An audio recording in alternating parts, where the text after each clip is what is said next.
Hello, welcome to Neethu's craft world. ഞാൻ കുറച്ച് ദിവസം മുമ്പ് A4 ഷീറ്റ് കൊണ്ട് ഉണ്ടാക്കുന്ന ഒരു ഫ്രെയിമിൻ്റെ ഷോർട്സ് ഇട്ടിട്ടുണ്ടായിരുന്നു. അപ്പോൾ അതിന് താഴെയായിട്ട് ഒരുപാട് പേര് കമൻറ്റ് ചെയ്തിട്ടുണ്ടായിരുന്നു ഇതിൻ്റെ ഫുൾ വീഡിയോ വേണമെന്നുള്ളത്. അപ്പോൾ നമുക്ക് ഇതിൻ്റെ ഫുൾ വീഡിയോ കണ്ടാലോ.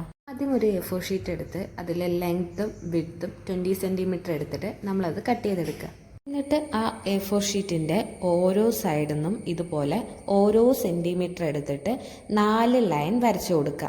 ഈ ഒരു സൈഡ് മാത്രമല്ല 4 സൈഡും ഇതുപോലെ ഓരോ സെൻറ്റിമീറ്റർ എടുത്തിട്ട് വരച്ചു കൊടുക്കണം. ഇതുപോലെ വരച്ചു കൊടുക്കുക. അതിനുശേഷം ഈ 4 കോർണർ പോർഷനും ഓരോന്നായിട്ട് കട്ട് ചെയ്തെടുക്കുക. കറക്റ്റായിട്ട് കട്ട് ചെയ്ത് കൊടുക്കണം കേട്ടോ, അല്ലാതെ വേറെ ലൈനിലൊന്നും കയറ്റി കട്ട് ചെയ്ത് കൊടുക്കരുത്. ഇതുപോലെ കറക്റ്റായിട്ട് കട്ട് ചെയ്ത് കൊടുക്കുക. അതിനുശേഷം ഈ 2 സൈഡിലുള്ള ഫസ്റ്റ് ലൈനിലും സെക്കൻഡ് ലൈനിലും ഓരോ സെൻറ്റിമീറ്റർ മുകളിലും താഴെയായിട്ട് മാർക്ക് ചെയ്യുക. 2 സൈഡ് മാത്രം ചെയ്താൽ മതി കേട്ടോ. ഓരോ സെൻറ്റിമീറ്റർ മുകളിലും താഴെയും മാർക്ക് ചെയ്യുക 2 ലൈനിലും. എന്നിട്ട് ഫസ്റ്റ് കോർണറിൽ നിന്ന് ആദ്യത്തെ ലൈനിൽ ഫസ്റ്റത്തെ ഡോട്ടിലേക്ക് കണക്ട് ചെയ്യുക.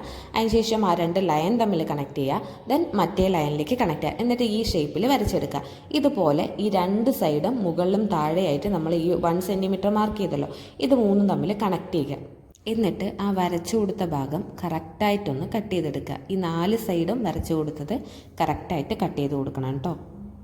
അതിനുശേഷം ഈ ഓരോ ലൈനും നല്ല രീതിക്കൊന്ന് മടക്കി കൊടുക്കുക.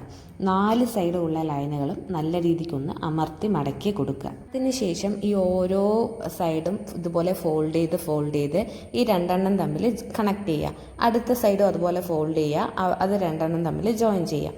ഇതുപോലെ ഈ 4 സൈഡും ഫോൾഡ് ചെയ്ത് പരസ്പരം അങ്ങോട്ടും ഇങ്ങോട്ടും കണക്ട് ചെയ്യുക.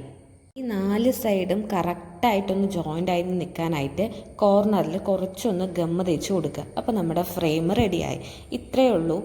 ഒരു A4 ഷീറ്റ് കൊണ്ട് നമുക്ക് സിമ്പിളായിട്ട് ക്യൂട്ടായിട്ടുള്ള ഫ്രെയിം റെഡിയാക്കാൻ പറ്റും. ഇതിലിപ്പോൾ നല്ലൊരു ഫോട്ടോ വെക്കാം, അതല്ലാന്നുണ്ടെങ്കിൽ നിങ്ങൾ വരയ്ക്കുന്ന ഒരാളാണെന്നുണ്ടെങ്കിൽ നിങ്ങൾ വരച്ച പിക്ചേഴ്സ് വെക്കാം.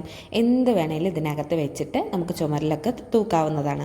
ഇത്രയും സിമ്പിളായിട്ട് നമുക്കൊരു A4 ഷീറ്റ് കൊണ്ട് ഇത്രയും അടിപൊളിയായിട്ട് ഒരു ഫ്രെയിം ചെയ്തെടുക്കാൻ പറ്റുന്നുണ്ട്. അപ്പോൾ ഈ വീഡിയോ ഇഷ്ടമായെന്നുണ്ടെങ്കിൽ ലൈക്ക് ചെയ്യുക, ഷെയർ ചെയ്യുക, കമൻറ്റ് ചെയ്യുക. ഇതുപോലെയുള്ള വീഡിയോസിനായിട്ട് ഈ ചാനൽ സബ്സ്ക്രൈബ് കൂടെ ചെയ്യുക. Okay, by.